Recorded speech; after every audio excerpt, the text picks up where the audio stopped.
I think the kids need compassion. I think they need patience more than anything. And each kid is different. That's part of what I love about this work is every kid is going to be different. Every time you think you got it nailed down, you think you know what you're doing, it's not the case. And I speak specifically about Red Top being a nonprofit is, these are kids that a lot of people aren't willing to pay attention to and give time and energy to.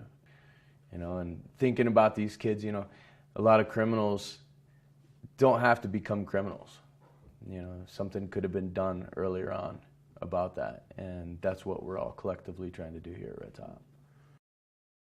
The sadness of facing a potential shutdown with Red Top is exactly that. If you're not willing to invest in these kids now, then you may invest in them later. If they don't get the skills that they need to go back into society and be productive community members, then they may become criminals, and then you pay for them in that kind of a system, and that's a tragedy.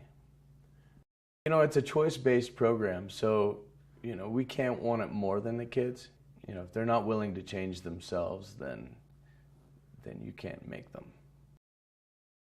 I think one of the biggest things that the kids that we get face is allowing the trust to open up and trusting in us that we're in their better interest. Best part of my job is hearing from kids down the line who are doing well, that call back, get in touch with us to tell us that they're grateful for what we've done and everything that they're doing productive in their community and within their family at home. We have two teachers, 2 classrooms, fully accredited school.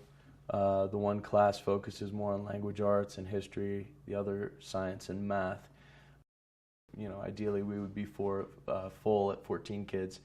And the attention of one teacher with an aide, myself, to 7 kids per classroom is way better than what they might get in public schools of 1 to 30 or whatnot.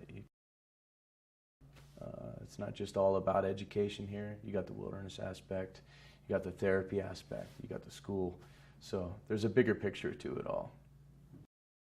I think hearing the stories and what some of the kids have endured, I think is the most difficult and darkest place for me.